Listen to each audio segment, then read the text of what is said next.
Olá, queridos alunos, aqui prosseguindo nosso estudo referente aos recursos, né? Começando hoje eh, com o ponto dos princípios recursais, né? Então, quais são aquelas notas em termos principiológicas que nós devemos seguir, né, no estudo e na aplicação concreta do direito referente aos recursos, né? Primeiro princípio, com as ressalvas que eu já trouxe na última exposição, né? É o princípio que é denominado duplo grau de jurisdição, mas lembram que na sessão anterior eu fiz algumas considerações, algumas ressalvas que dizem respeito a como deve ser lido, né, como deve ser interpretado esse princípio, né? Alguns dirão, e foi uma lembrança, inclusive, que me fez Guilherme, meu filho, ontem, quando estávamos conversando sobre essa matéria, e que ele diz assim: é bom lembrar, né, que muitos autores dizem que o duplo grau de jurisdição é um princípio, mas não é um princípio que chegue a ser considerado uma garantia, exatamente porque, eventualmente, e aí valem todas aquelas outras considerações que eu trouxe, né, a respeito do que efetivamente, né, do que efetivamente fundamenta essa ideia do duplo grau, que não é simples, não é meramente a ideia de que haja a garantia de você poder ir a uma instância superior, não é isto. O que temos, e eu reforço isso um, um, como um princípio para valer, né? É um princípio com toda a carga, né? Com toda a carga que tem os princípios, é o de você, portanto, poder manifestar o inconformismo, de você poder invocar a possibilidade que tem o Estado de falhar, né, no julgamento ou no esforço de resolver o conflito, né? É bom lembrar que quando vocês tiverem também processos que tramitem no juizado especial, você vai ter a possibilidade de manifestar esse seu inconformismo, mas não exatamente num grau de jurisdição acima. Vocês vão submeter o seu recurso, o veículo do seu inconformismo, a uma turma recursal, não é? Que é um colegiado de juízes, eles juízes também de primeiro grau. Seria uma segunda opinião, uma segunda manifestação da jurisdição exercida por juízes também de primeiro grau. Repito, não vai o processo ao segundo grau ou ao grau superior, instância superior, não vai ao tribunal, portanto, para ser julgado por desembargadores. Pois com essas ressalvas é que vocês devem ler nos textos da doutrina, né, esse capítulo, esse ponto, digamos assim, do duplo grau de jurisdição enquanto princípio recursal. Outro princípio, e quero lembrar que já enviei, eu fico na dúvida se funciona, então, aquele e-mail de vocês, então eu mando esses materiais por intermédio de colegas, né, alunos da turma, tem, que ficam com a tarefa de difundir, de divulgar a todos, né? Mas então esse material, esses slides, eu envio a vocês também, né? O segundo princípio a ser mencionado é o princípio da taxatividade. Isso, Isso vale com muita ênfase para a nossa disciplina, porque, como eu também já disse antes, os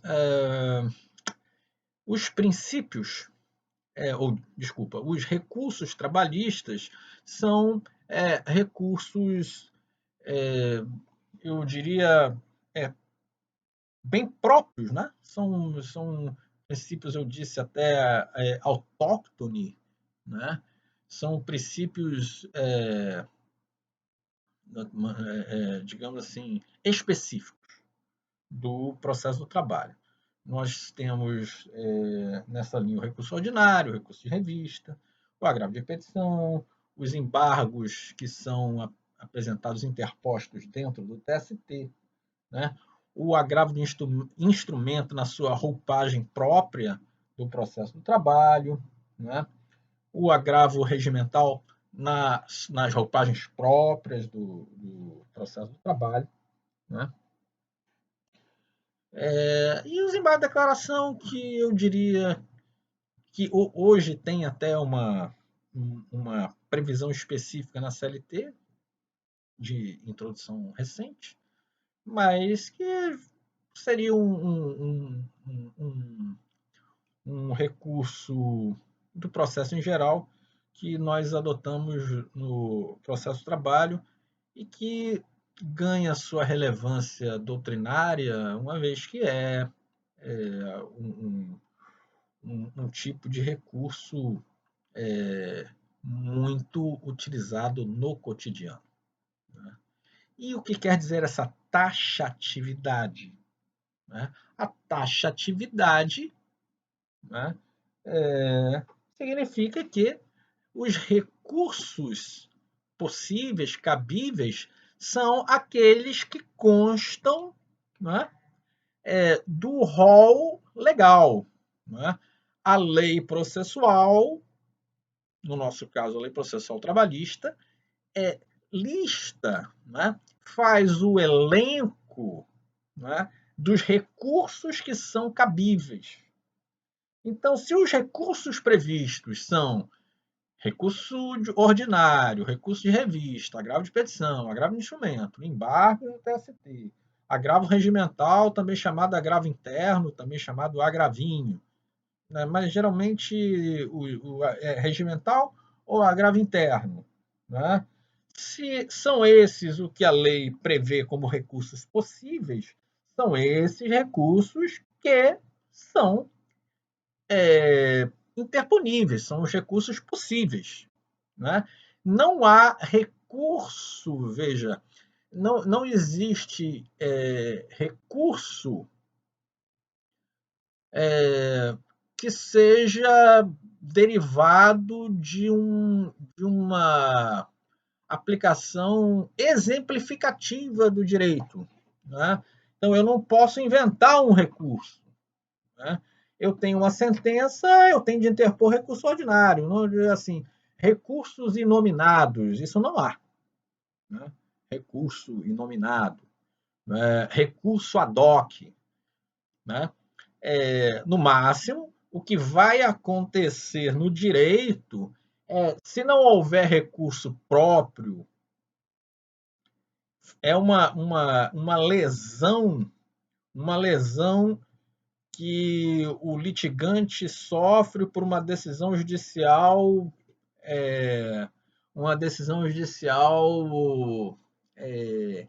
de difícil categorização, né? De difícil classificação. É uma decisão judicial, ela própria, uma decisão esdrúxula, fora do comum, né? Inédita, teratológica. Né? Se não houver um recurso próprio, né, para reformar, para desconstituir essa decisão estranha, muitas vezes se faz uso de um mandado de segurança, há uma lesão ao direito líquido e certo, né? Pode ser.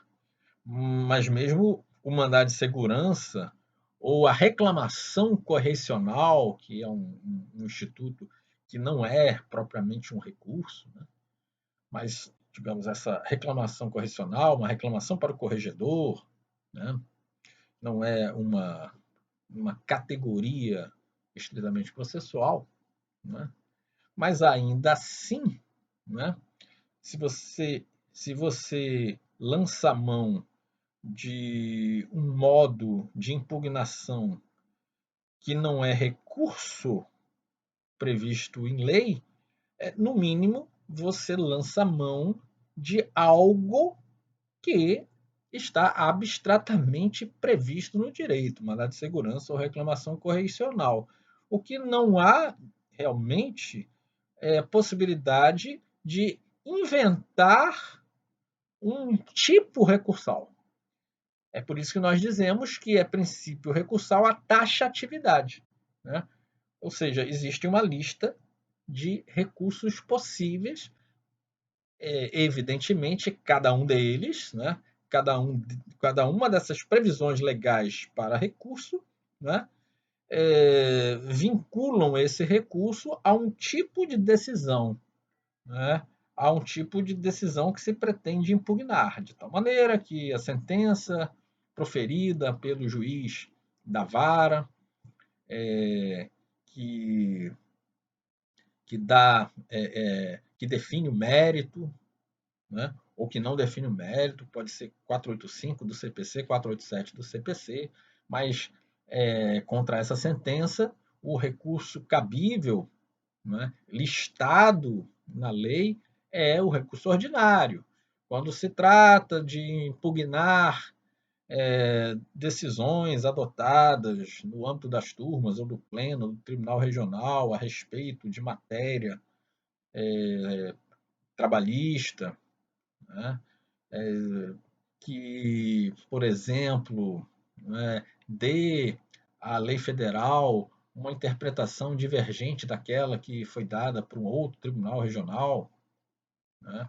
Ou se a decisão desta turma ou do pleno do tribunal regional, né, é contraditória em relação à jurisprudência do Tribunal Superior para esses casos, né, o recurso que taxativamente está previsto é o recurso de revista. Então, existe uma taxatividade, né, e é, essa, essa taxatividade vai entrar em diálogo com outros dois princípios recursais, né? Que é o princípio da singularidade e o princípio da fungibilidade. Ora, existe, como eu disse, uma lista, né? Um rol, né? Um elenco. Eu gosto muito de mostrar para vocês os sinônimos possíveis, né? Os que são possíveis, que não é forçação de barra, não é invenção. Quando a gente fala assim, lista, rol, elenco, né? São palavras que vocês podem usar para, para aprimorar os textos, né? Portanto, existe a lista, o rol, o elenco, de novo, dos recursos cabíveis, e parece lógico, e se é lógico, é como nós vamos pensar, né? Porque nós pensamos com lógica, né? Diferentemente de outras pessoas, nós, eu, os meus alunos, somos lógicos, né? A gente não vai dizer assim, olha, eu fiquei doente, eu peguei uma gripe.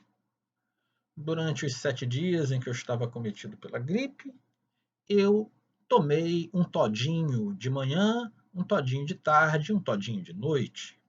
E vejam, eu fiquei bom da gripe. O que me fez ficar bom? O todinho. Né? Evidentemente, essa é a lógica de algumas pessoas, não é a nossa lógica. né? Nós estudamos para saber que a pessoa pode ficar boa da gripe sem tomar nada, né? Talvez se ela tomar todinho, o todinho talvez seja um desses alimentos aí ultraprocessados, né? A Paula Carosella andou até tendo uns problemas aí nas redes sociais, porque ela falou da obesidade, dos alimentos ultraprocessados, né? Mas vamos lá, o todinho,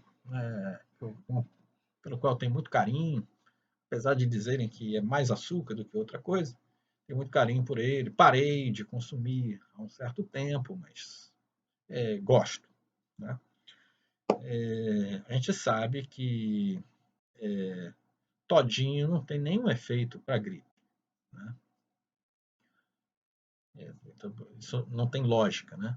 Se você toma todinho, não toma todinho, fica bom da gripe. Então não é todinho que é remédio da gripe. Isso é um exemplo, não sei, não tem nada a ver com a realidade do Brasil, com a história do Brasil. Foi só uma coisa que eu lembrei sem querer. Pois, muito bem, eu estava dizendo então que a gente, por lógica, se, é, se os recursos são taxativamente listados na lei, e se para cada decisão existe um recurso próprio idôneo para impugnar a decisão, né? Idôneo é sinônimo de capaz, tá? A pessoa idônea é a pessoa capaz, não tem outro, não é outra ideia de. Porque às vezes as pessoas vinculam muito o idôneo à ideia de honesto, não é isso. Tá? Então, existe para cada decisão, existe um recurso que é idôneo para a sua impugnação, para a pretensão de reforma, de desconstituição, de integração, de aclaramento da decisão. Se é assim, parece lógico, então agora voltando ao trilho, parece lógico que você, ao pretender impugnar uma decisão, ao pretender veicular a sua irresignação, você só pode apresentar para cada decisão também um recurso. Ou seja, abstraindo por óbvio, inclusive a absoluta incompatibilidade que haveria, até do ponto de vista do que a lei prevê para cada um, mas não cabe contra a mesma decisão recurso ordinário e recurso de revista.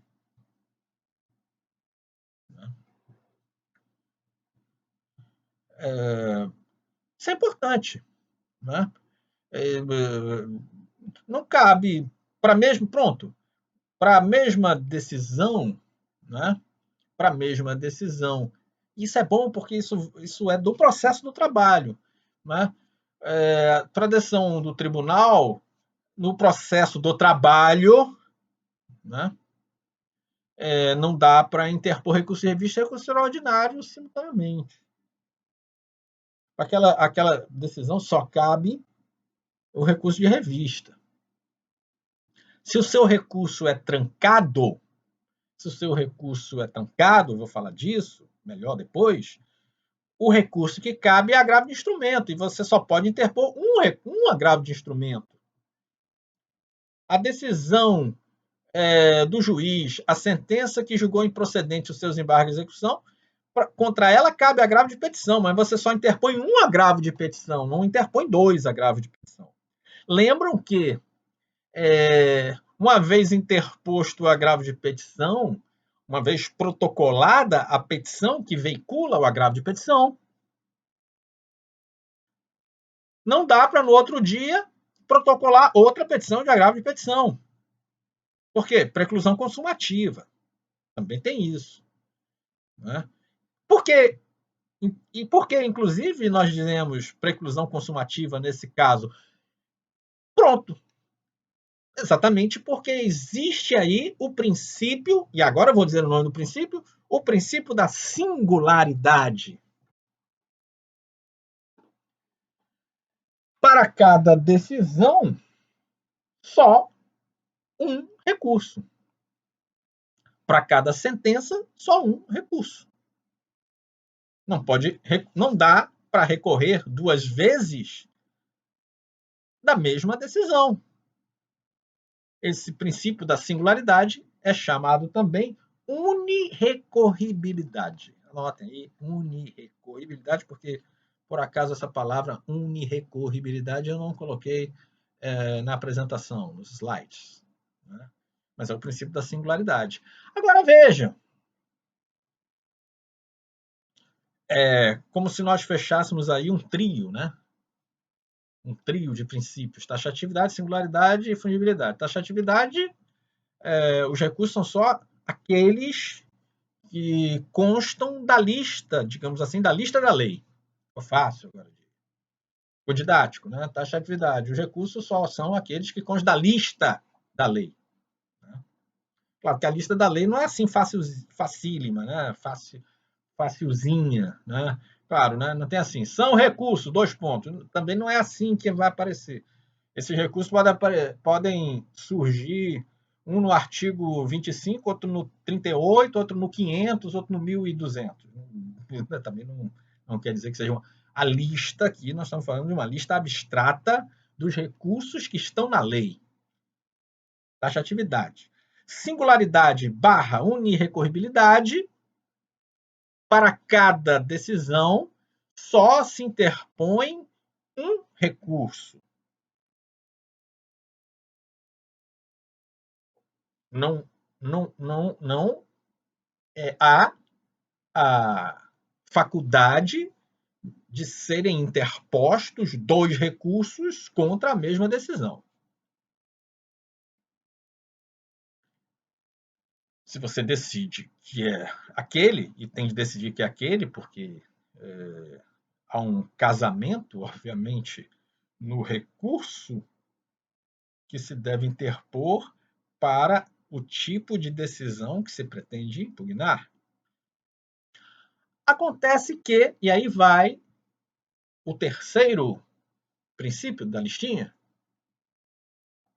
o trio. Só que você pode, de repente,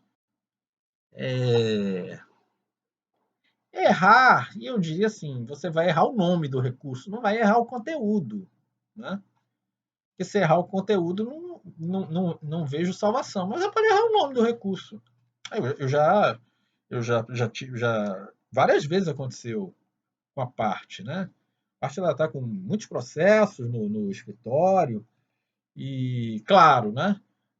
Todo mundo hoje em dia trabalha com seus modelos, né, de texto normal, né? Trabalha com seus modelos tranquilos. Claro, né? Tá, o modelo lá do escritório é recurso ordinário, é o que o escritório faz todo dia, por exemplo. Aí chega um dia que é recurso de revista. É muito normal quando a gente escreve textos, a gente tem as ideias, desculpa, e faz logo, desenvolve logo as ideias e depois a gente cuida da estética, né? Cuida do cabeçalho, da conclusão, da data. São vários advogados no escritório, tá? Tem um que cuida de alguns processos, outro cuida de outros. Aí você troca o seu nome, mas esquece de mudar o número da OAB. E acontece. E às vezes, por acaso, também esqueceu lá de trocar. Esqueceu de trocar o nome, ao invés de recurso de revista, ficou lá escrito recurso ordinário. Né? O seu recurso não deve ser recusado por essa razão. Né? Se o conteúdo é de recurso de revista e às vezes o endereçamento ficou egrégia turma do Tribunal Regional, interpõe o réu, o recurso ordinário, né? Mas rigorosamente aquele recurso é dirigido ao Tribunal Superior do Trabalho e é um recurso de revista. O que deve o juiz fazer aí? Descartar o recurso? Não. O juiz aproveita o conteúdo e recebe um recurso pelo outro.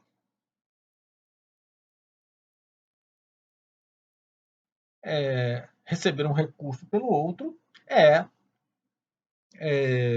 princípio da fungibilidade.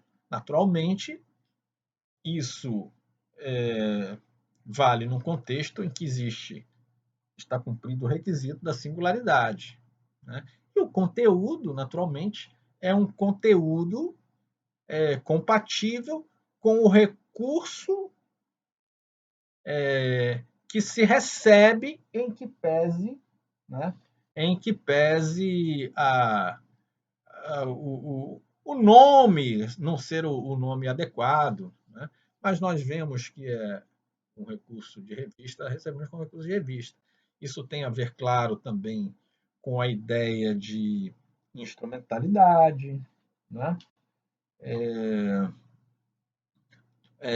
A consideração de que a parte está agindo de boa fé, aquilo obviamente não não teve dolo, não teve a intenção de prejudicar, de confundir a jurisdição ou de prejudicar a parte ex-adversa, a parte contrária. Então, aí estamos diante também de um exemplo de como funciona o princípio também, né? O princípio da instrumentalidade das formas. Privilegiar o conteúdo mais do que a forma. Eu, isso aí eu preciso procurar se eu tenho decisão e eu aplico o princípio da fungibilidade. Né? O princípio esse é básico, é especial do processo, né? É democrático, que é o princípio da proibição da reformácio in peius. Quando você parte, interpõe recurso, buscando a revisão, a reforma, a desconstituição, o aclaramento da sentença, né? Essa sua manifestação de irresignação, né, ela não pode ser tomada pela instância revisora, pela instância recursal, em que pese haja o efeito que eu vou explicar adiante, o efeito devolutivo, em que pese haver essa devolução, já estou explicando o efeito, essa devolução da matéria integralmente a, ao exame do Poder Judiciário.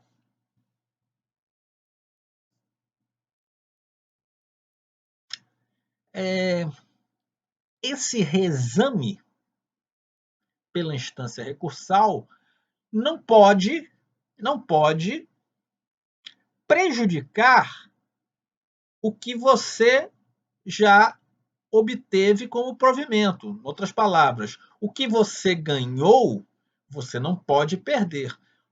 Veja, você tem o que nós chamamos no processo, você tem sucumbência e, como tal, você tem interesse recursal. Já mesclei aí vários conceitos. Vamos lá para um exemplo mais prático. A sua reclamação trabalhista é uma reclamação trabalhista em que você pleiteou pagamento das verbas rescisórias, pleiteou adicional de insalubridade e pleiteou diferença de horas extras.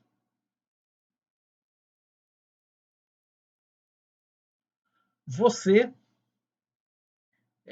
teve providas as verbas rescisórias e também a parcela de adicional de insalubridade, mas o juiz não deu provimento ao seu pedido de horas extras.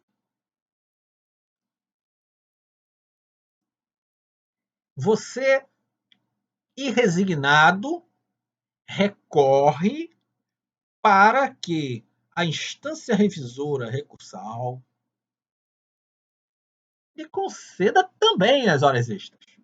Quando você recorre para pedir as horas extras, mesmo que o tribunal tenha a possibilidade que tem de olhar o processo todo e, eventualmente, eu estou usando um exemplo em que a outra parte não recorreu, tá? Que é só você que recorre para obter as horas extras.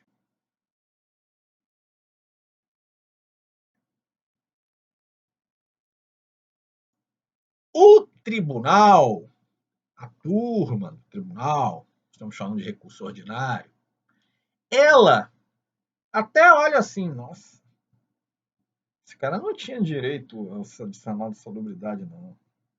A outra parte não recorreu. Ele só recorreu para querer as horas extras. Mas sabe o que eu acho? Vamos dizer assim, que o desembargador, ele não tinha direito a seu adicional de salubridade, não. Esse juiz aí pirou, né? Viajou, pirou na batatinha, esse juiz aí. Mas olha que essas horas extras ele tem direito. Mas a turma, ela pode decidir conceder as horas extras. O adicional de salubridade, por mais que o desembargador relator ache que tenha sido uma absoluta viagem, né? Viajou na maionese o juiz quando deferiu o adicional de salubridade, mas a turma não pode mexer no adicional de salubridade, porque você não pode recorrer e do seu recurso resultar uma piora para o provimento que você já obteve. Isto é a proibição da reformácio in peius. Você já imaginou se você pudesse recorrer e do seu recurso resultasse uma piora? Seria, não, né? Totalmente impensável do ponto de vista até da lógica de um direito constitucional, né, protetivo, né, de um direito constitucional, digo assim, moderno. Né? Então, não há a possibilidade de reformar sem peios. Eu estou dando esse exemplo, naturalmente, lembrando que pode ser que a outra parte recorra, mas aí já é diferente. A outra parte está recorrendo e você pode até perder tudo, considerando que a outra parte recorreu, né? E que o recurso dela vai ser apreciado. Mas aí entra um outro princípio, que é o princípio que nós chamamos princípio da dialeticidade. Que envolvem duas ideias, que são do processo em geral e que precisam ser sublinhadas, grifadas no âmbito do nosso estudo sobre recursos.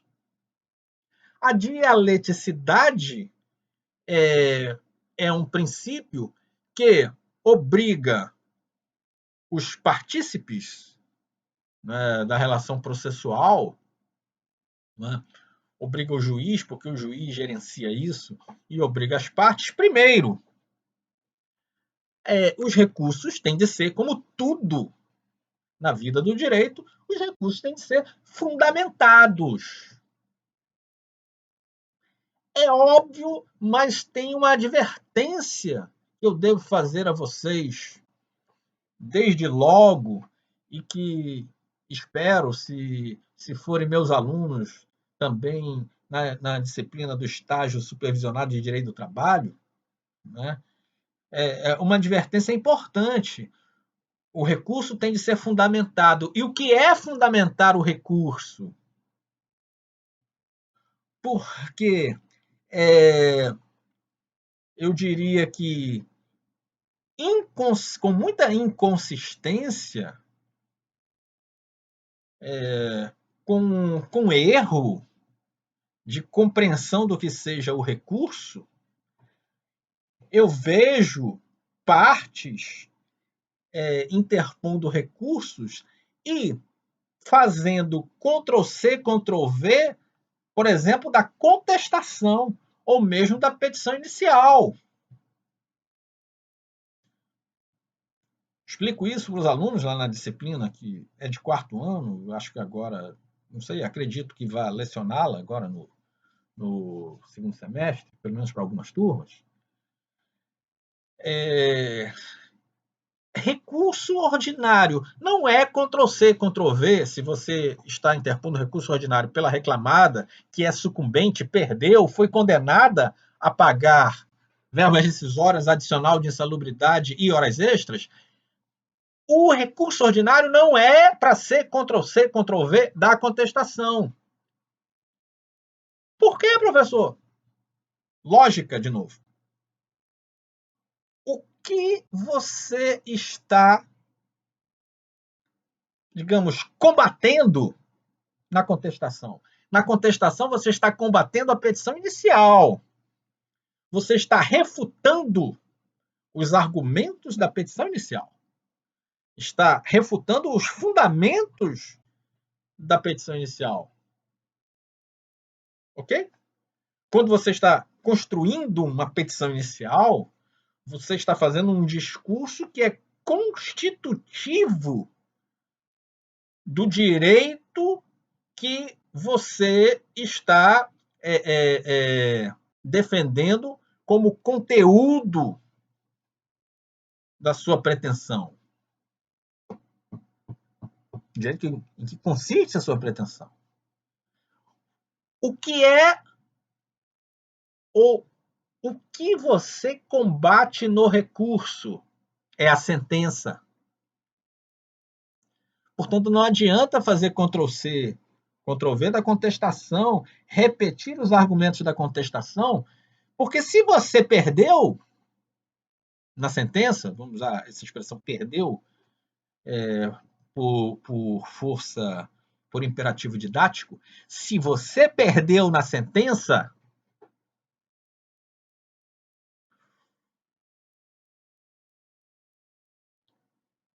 você perdeu com um discurso que não é o da petição inicial, é o discurso do juiz.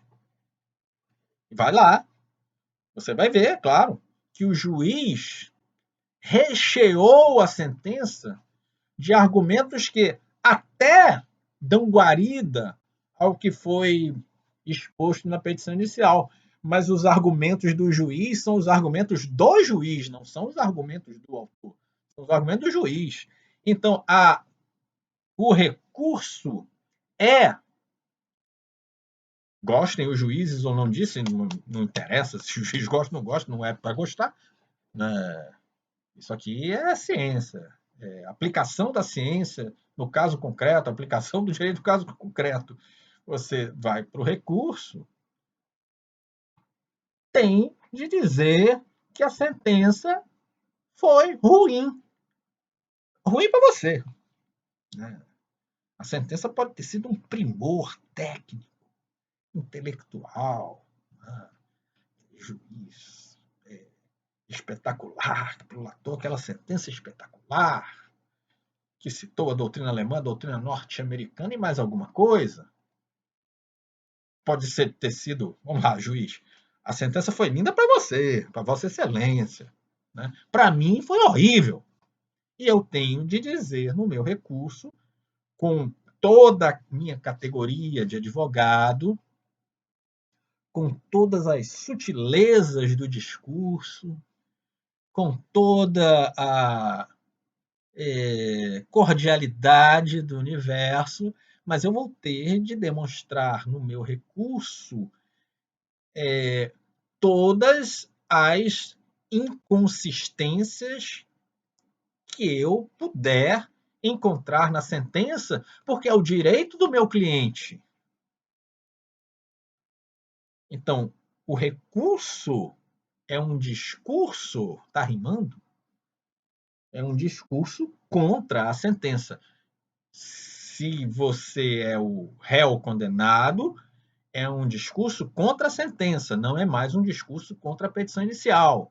Se você é o autor que perdeu, com mais razão, o que o juiz decidiu já não é mais matéria para você refutar o que o réu contestou. O recurso também não é réplica. O recurso ele precisa ser bem elaborado para, infirmar, para demonstrar a inadequação, a inconsistência da sentença. É por isso que isso é uma anedota forense, né? Mas é por isso que juízes não devem ler detalhes de nenhum recurso, no meu caso, recurso ordinário. Né? O que é um recurso? Ah, é um recurso. Tá no prazo? Pagou as custas? O recurso é adequado? É recurso ordinário contra a sentença? Então pronto. E o que é que escreveu no recurso? Nem saber, né? Preciso manter o meu dia feliz, né? Agora é o seguinte: a dialeticidade, portanto, implica, como eu estou explanando, fundamentação. O recurso tem que ser fundamentado. Simples. E para o recurso, aí está dialética, dialeticidade, e para o recurso também tem o contraditório. Porque você pensa que a outra parte vai recorrer, vai dizer que a sentença que foi boa para mim, vai dizer que a sentença que foi boa para mim é uma porcaria e eu não vou falar nada. Vou falar, tem contraditório. Uma parte recorre, a outra parte se manifesta sobre o recurso. São as famosas contrarrazões. Contrarrazões, é tudo junto com dois R's, tá? Depois da reforma ortográfica. Contrarrazões. Entretanto, o verbo é contra arrazoar, contra hífen arrazoar, porque as duas vogais iguais a gente separa por hífen, né? Contra arrazoar. Tá? Tem as contrarrazões. Então, reclamante, vamos imaginar que cada parte ganhou um pedaço. Quando cada parte ganha um pedaço e, portanto, perde um pedaço também cada uma, nós temos aquilo que se denomina sucumbência recíproca. Sucumbência, que é um pressuposto para recorrer, né? A sucumbência pode ser só de uma das partes, a outra ganhou tudo, e essa aqui perdeu tudo. Mas a sucumbência também pode ser recíproca, cada parte ganhou um pedaço. Quando nós temos a sucumbência recíproca e ambas as partes, portanto, têm o chamado interesse recursal, é bom que eu já vou adiantando, já vou misturando as palavras, ambas as partes têm interesse recursal, ambas as partes podem recorrer e ambas as partes recorrem, por exemplo.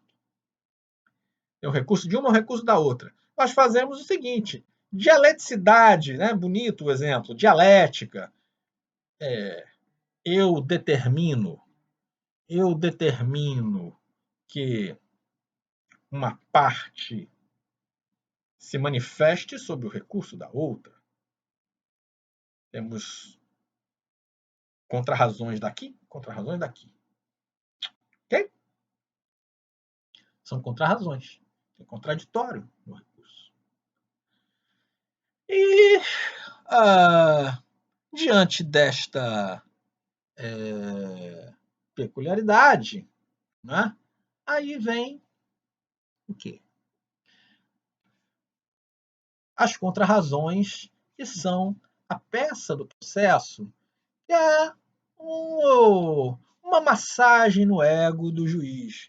Aí, se o juiz não estiver bem naquele dia, estiver com estiver com uma tristeza, né, sofreu muito, depois que inventou de ler um recurso, né, o juiz está chateado com as suas condições de trabalho daquele momento da sua vida. Aí o juiz diz assim: ah, hoje tem umas contrarrazões para eu ler. Por que o juiz vai gostar de ler contrarrazões? Contrarrazões são só para falar bem da sentença. Né? Por quê? Nas contrarrazões, a parte, aí sim, a parte tem de defender o quê? Defende o seu direito, claro. Mas o seu direito não é o que o juiz reconheceu na sentença, então, não merece reparo a magnífica sentença de Sua Excelência Juíza tal, né? Uma vez que nessa parte, claro, nessa parte foi favorável para mim, né? Uma vez que nessa parte foi perfeita a interpretação do direito, foi perfeito o provimento. Um absurdo que a outra parte pretenda que a sentença, nessa parte, nesse aspecto em que eu ganhei, um absurdo que a sentença e a parte pretenda que a sentença seja desconstituída, reformada. Um absurdo. Né? Claro, a sentença não prestou na parte em que eu perdi, mas na parte que eu ganhei. Contrarrazões. Né? Aí o juiz melhora o seu bem-estar, né, ao ler as contrarrazões. Lembrando que para o processo de trabalho, nós temos também o princípio da irrecorribilidade das decisões interlocutórias.